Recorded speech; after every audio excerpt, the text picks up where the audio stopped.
What's up, What the Vet fam?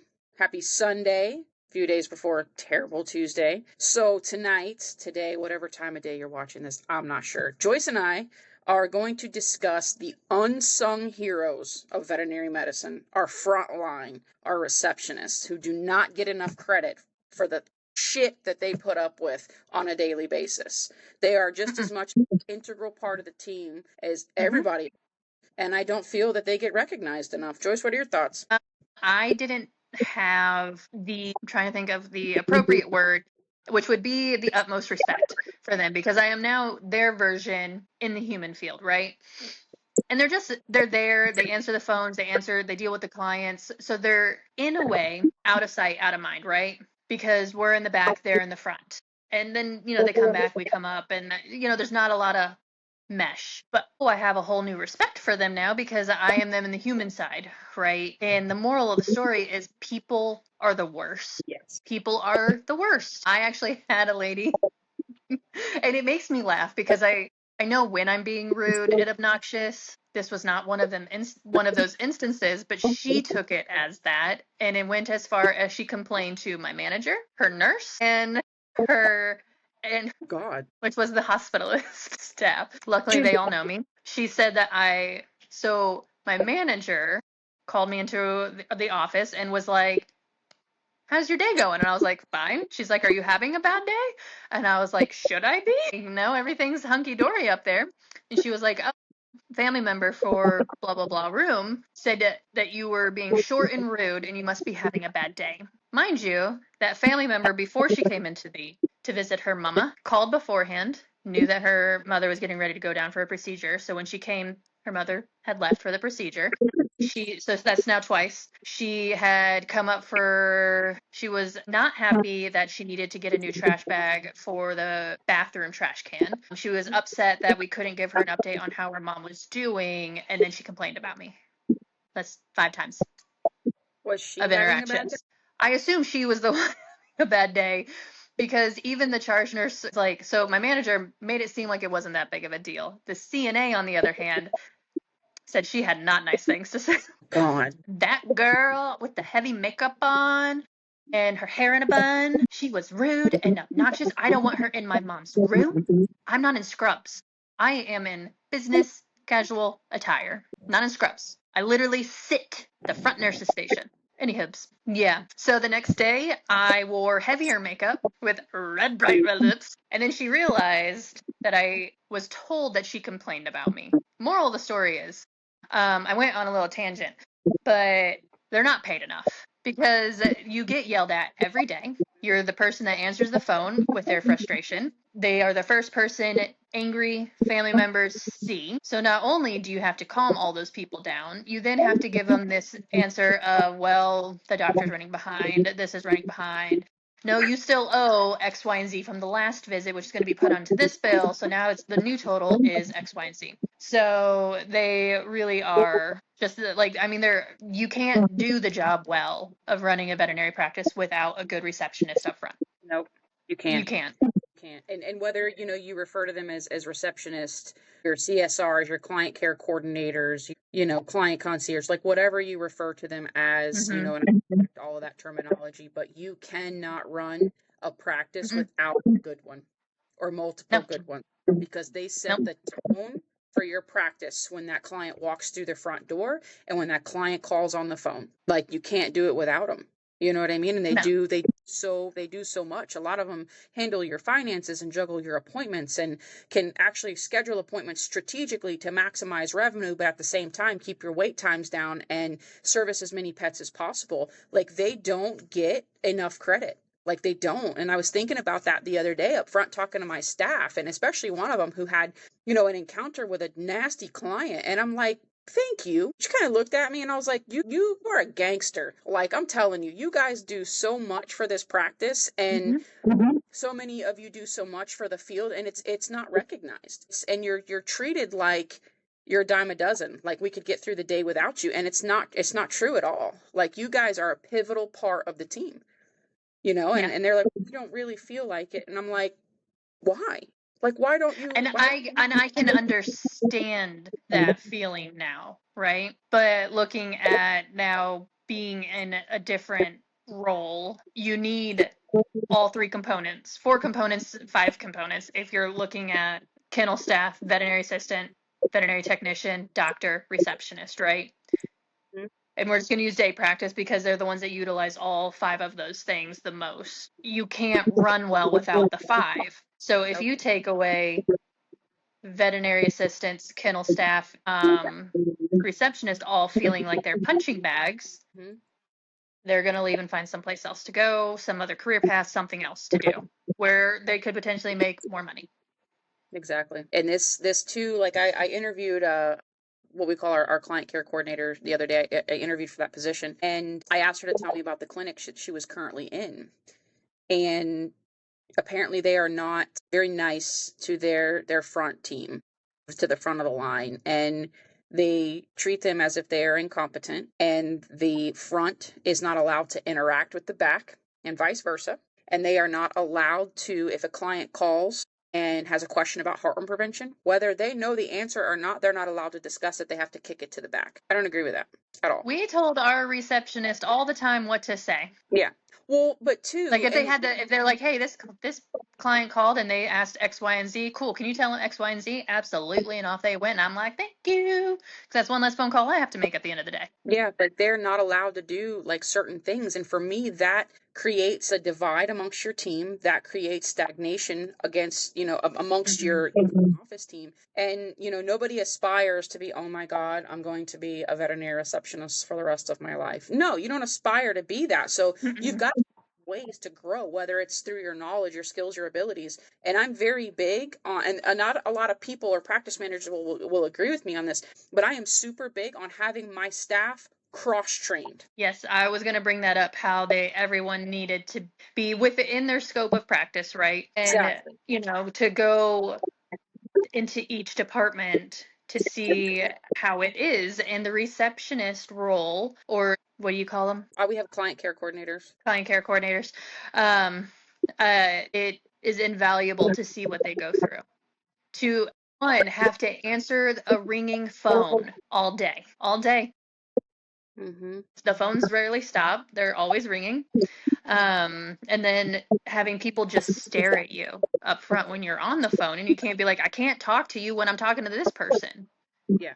And then they get frustrated at you, like, you just saw me standing here for 5 minutes while you were on that phone. Okay, who else is going to talk to you, ma'am? Exactly. This is why I get called rude. There's no appreciation or patience, you know what I mean? And especially for those busy one doctor practices who only have one receptionist or CCC up front, that's juggling the phones, that's checking in, that's checking out, that's taking prescription requests, online and on the phone, and trying to get records together, paper records at that. It's there's not enough patience in the world to extend to these individuals who are busting their ass every day. Like it's something we talk about, not one more technician, not one more veterinarian, but what about your front staff? They get battered before the people even get to us in the back. Before they even get to me as a practice manager, I've got one of my staff members in tears because they've already had a conflict with this person, and I'm the next step. And bet ass I will go toe to toe with a client over my staff member. Do not fuck with me. I don't. I'm just gonna leave it there. I will throw hands over my staff. And I had my first week in my new clinic, bro. Oh my God. It was like 3 or 4 different people just come in with just nasty, calling my receptionist a bitch and this, that, and the other. I was like, nope, we're going outside. Now, let's go. Either we're going to go outside, we're going to have a conversation about this, or you're going to find somewhere else to go. Yep. I'm not tolerating it. Well, because they was like, well, we'll find another better vet clinic. Okay, go, bye. Would you like your records printed, or shall I email them to you? Yeah. That's my response. No, I don't even give that. I wouldn't even give that option. I'll be like, I'll email your records to you. You'll have them in about 5 minutes. Yeah. Don't threaten me with that, because cool. And when I find out, I'm going to call them, because chances are I know some of the staff that work there, and I'm going to let them know that you are. Exactly. Like, oh, heads up on this one, guys. Oh yeah, in this area, like I've had people call me and be like, hey, heads up, such and such is coming to you as a new client. I just got a records request. Bro, beware. I've fired people before they've even come through the door for the way that they talk to my reception staff. I'm not doing it. Yeah, but you're a rarity. Like, that doesn't happen. That's part of the problem.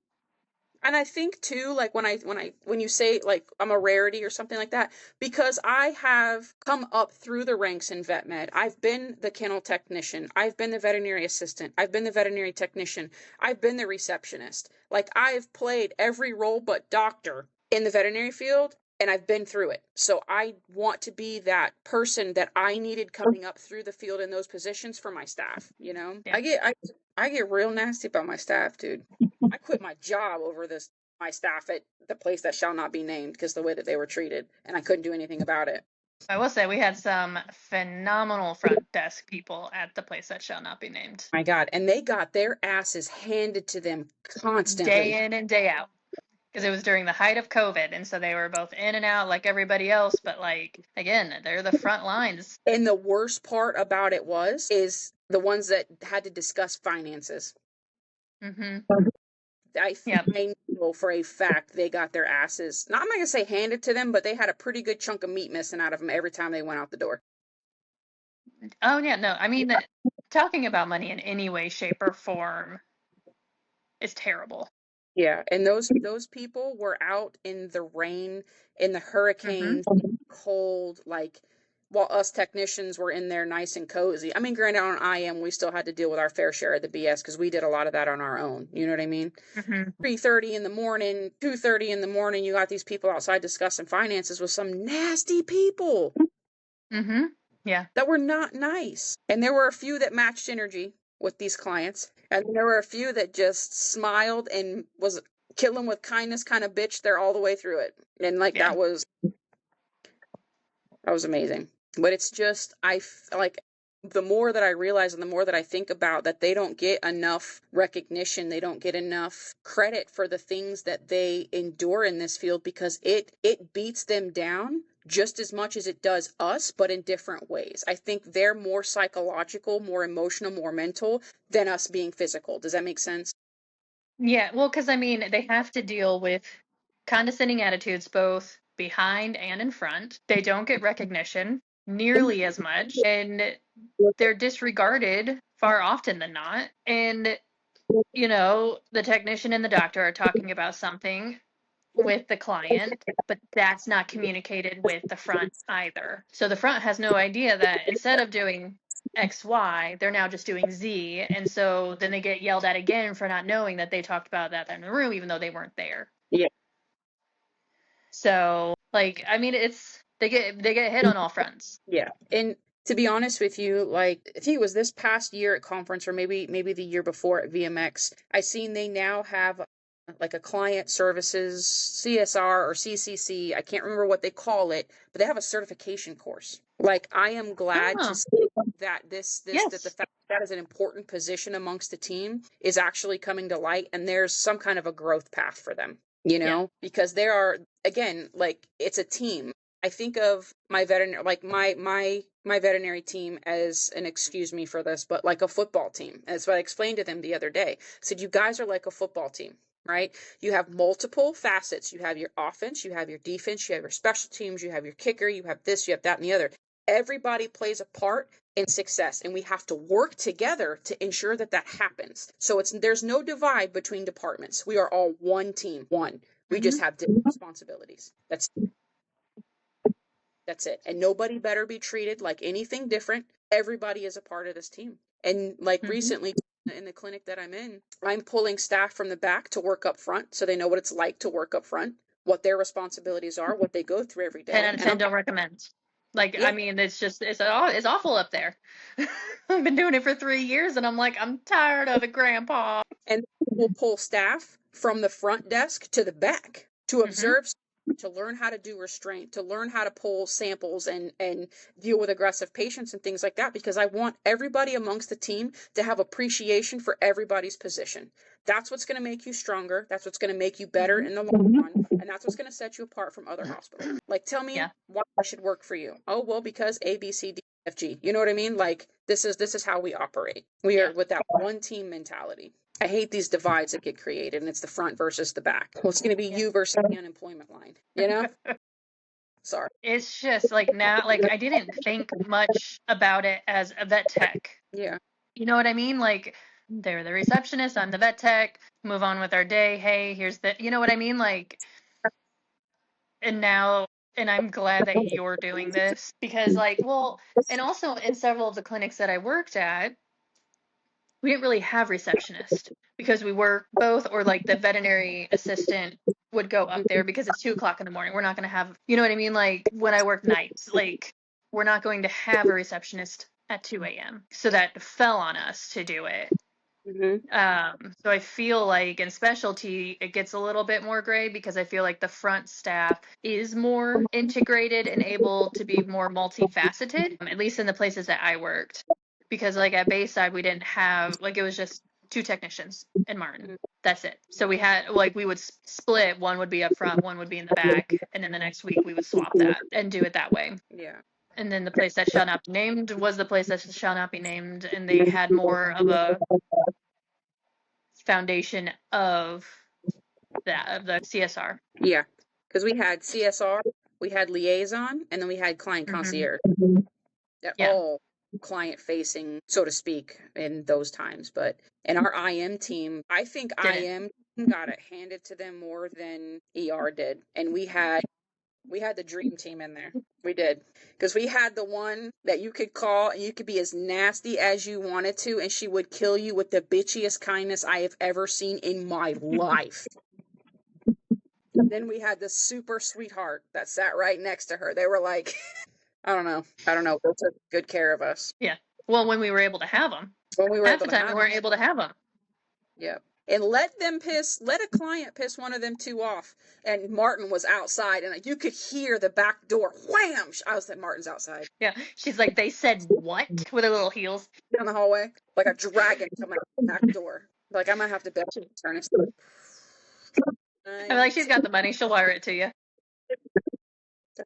Just have her out by appointments and by rounds in the morning. We'll be good. But yeah, no, it's just something that has been very heavy on my heart is the way that a lot of our front staff is disregarded in a lot of practices. And, I'm not saying it's all practices because I see some that it's a phenomenal interworking, team relationship. And like even mine, like everybody goes out together. It's not a divide. It's not the front staff's going out and we're going to leave. No, everybody hangs out with everybody. I went up to the front the other day and there were like 3 technicians. We had no appointments with the economy the way it is. But I had 3 technicians up front chilling with the front staff. Like they were all having a conversation. And I could hear the laughing from my office. And I'm like, yes. You know what I mean? Like that for me is a build. That's like, you may not look at it as team building, but yes, they're on the clock. They're having a conversation when they should be working, but they need that time throughout the day for that bonding, for those conversations, and to have appreciation for each other. You know what I mean? Yeah. Everybody covers everybody. If, I only have one CC up front, one of my technicians will jump up front and help or cover or make sure that she gets a lunch. Like it's a very, very good dynamic. But I know in some hospitals, it's not like that. No. And I hate to hear, well, I'm just a receptionist. Yeah. The receptionist, don't ever let me hear that come out of your mouth again. Because you're not. I say it all the time. Because like where I'm at, the receptionist is the unit clerk. And I was like, I'm just a unit clerk, guys. And they're like, George, shut up. And I was like, that's my title. Just a unit clerk. I just answer phones. Yeah. Like I'm just a receptionist. Get out of here with that. So for those of you that are listening, what is it? 17 as of last week. Yeah. So for those very few of you that are listening to this, I want you to know, and you are in a reception role, or you've played that role, or you know somebody that is, I want you to know how much you are appreciated. Whether it's and it did take me until really doing your role in a different pathway to get that respect for you guys. And I apologize to the people that I worked in the back, not in the back, but in the front. Basically, I didn't give you the respect that you deserve because people are the worst. And that's your job, is just to deal with them. Yeah. No. And it's talent and self-discipline and the ability to take a lot of punches and not lose. You get yelled at. Oh, literally, I don't and it's funny because you just don't think about it, and people will be surprised. They're like, they spoke to you like that, and I was like, dude, I get spoken to like that at least 3-4 times a day. It's just I get the luxury of saying, if you continue to speak to me like that, I get to call security. We don't get that in that world. No, but my staff has if you continue to speak with me that way, I'm either A, going to tell you to leave, because they have the autonomy to do that. I'm like, as long as you're professional about it, you have the autonomy to take care of the situation before you escalate it to me. Just be respectful about it so I can back you up. But I guess I'm security in my clinics, so You're the security. Security. But yeah, it's an underappreciated position, and I really want is. Yeah. you to know that how much respect and love that we have for you, and that you, like we keep saying, are an integral part of the industry. I mean, And VMX to the technicians that are rolling their eyes right now, watching this for the first time, do the role for a couple weeks. That's it. Yep. Do the role for a couple weeks. You will be singing a different tune. Yep. Not just for a week. For an hour. No, but a couple of weeks really gives it that, like, because you're like, oh, I only have to do it for 5 days. That's nothing. No, do it for 10. Yep. You're going to hear phones ringing in your sleep. You're going to have Karen in your nightmares going, you killed my dog. Why No, can't I ma'am, you did because... Yeah, Fluffy's LASIX refund without getting his kitty values checked. You've seen him 2 years ago. I need his LASIX.